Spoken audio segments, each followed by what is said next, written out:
Hey guys, welcome back to Off the Wall. I'm Mike, and I'm here to talk about season one-ish of Doctor Who, the new season one reboot. It's hard. It's confusing. Starring.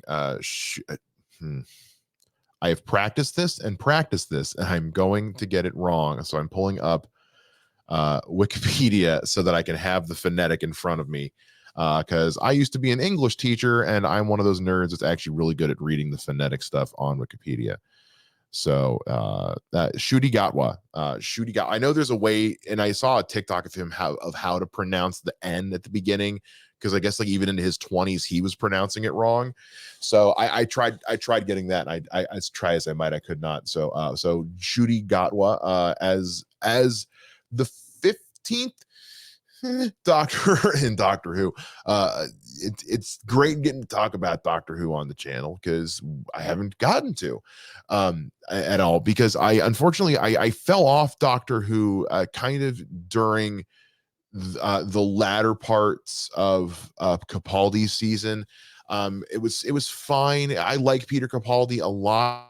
I gave him enough to really do, and I never made it around to watching Jodie Whittaker's season. And from what I heard from most people, is that it was like she was great, the writing itself wasn't.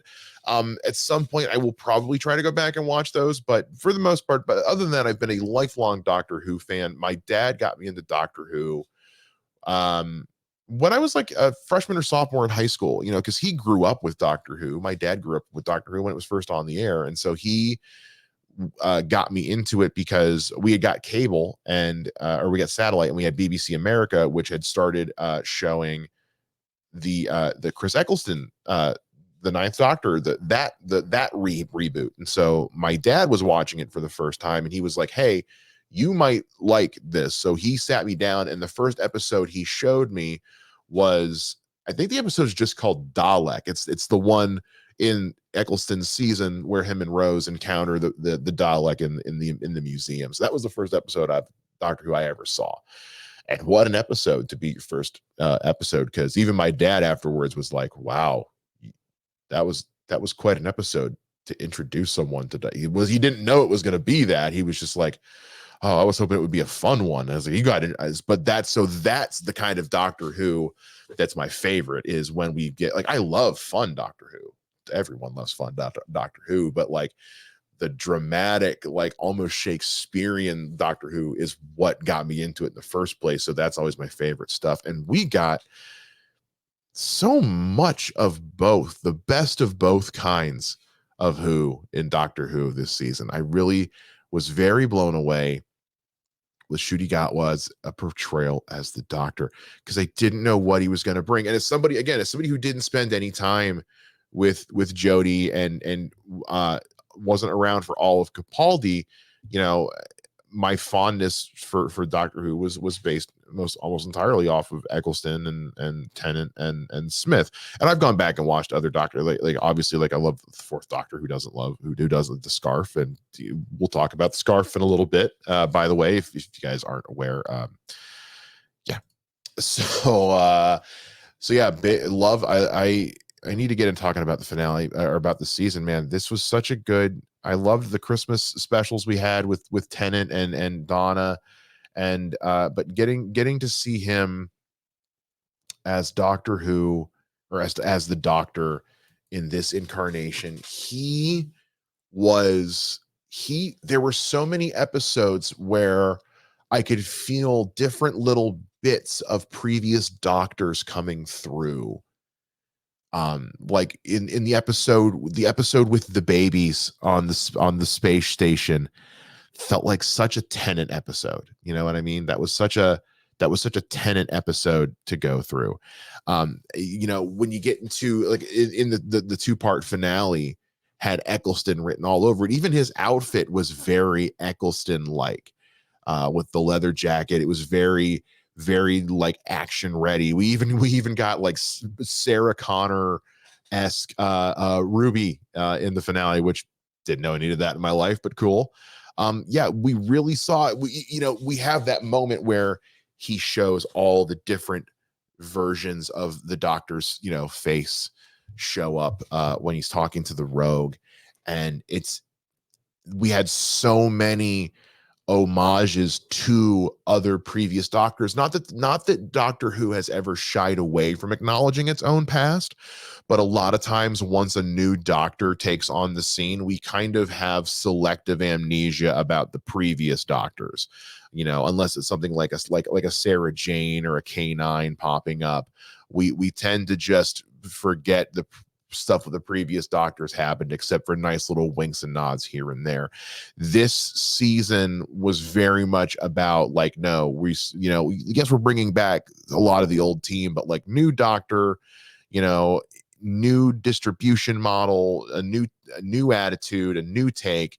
And I think they really said, and also no more ignoring the past, especially when you kick off this Doctor with a blast from the past with the toy maker, and all the direct line back to his granddaughter, the references to the previous TARDISes, especially in the final episode, in the finale, I should say, with the remembered TARDIS, as it were.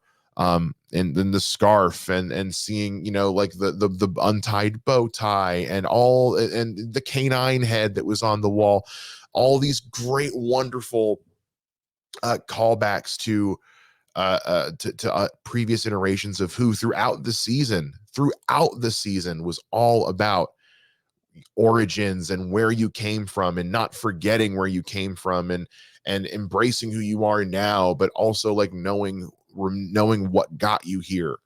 I saw some people had some mixed reactions online to Ruby bringing her birth mother in, kind of into the fold at the end, as if like she should have just been happy with the family she had. The Doctor made a really good point, and I agree. I agree to an extent. I was a little disappointed that Ruby did go speak to her birth mother, because I thought the Doctor did bring up a really excellent point of like, she kind of made this choice. It was probably a really hard choice, and she's had all this time to reach out on her own, and she hasn't. So like, maybe we should just respect her decision. And I like that with Ruby, her decision to ultimately approach her birth mother was not from one of like, well, what the hell, or hi, it's me. It was one of like, no, I want you to be a part of my family. Family is important. And she even brings that up with the Doctor when she leaves at the end of the season, when she says, am I ever going to see you again? And he's like, yeah, I know you'll see me again. And she's like, yeah, but like, you have a granddaughter that you haven't seen in God knows how long. Like, how do I know you're going to come back and see me? And he's like, yeah, I screwed that up, and maybe I'll see her again. And I think that was kind of the writer's way of letting us know, like, yes, mistakes were made in the past regarding the changing of the guard with Doctor Who. Um, it's well documented, it's well recorded that while we all know and love Doctor Who, its history is not without its potholes along the way. So for this to really be, this entire first season to kind of be the thesis statement for what I think is how they're going to approach Doctor Who going forward, in that like we are approaching Doctor Who with a refreshed mentality, no longer making the mistakes of the past. Not only is the Doctor not going to make the same mistakes of the past, he tells Ruby, you'll see me again because you've changed me. And this Doctor, the whole point of this Doctor existing is to be different from the last one. The reason that we had the by generation is to give the war this beaten down Doctor, represented by David Tennant, a chance to go and just be at peace, and let Ncuti Gatwa's Doctor, the 15th Doctor, be the almost brand new, the reboot, if it were, the refresh, if it were, the reset, if it were, to say, hey, we're going to keep giving you the what you know and love with Doctor Who, but we're also going to we hear you, we hear the fans, we're going to stop making the same mistakes. And I feel very good about where we're going into the next season. I want to know what's up with this mysterious old neighbor.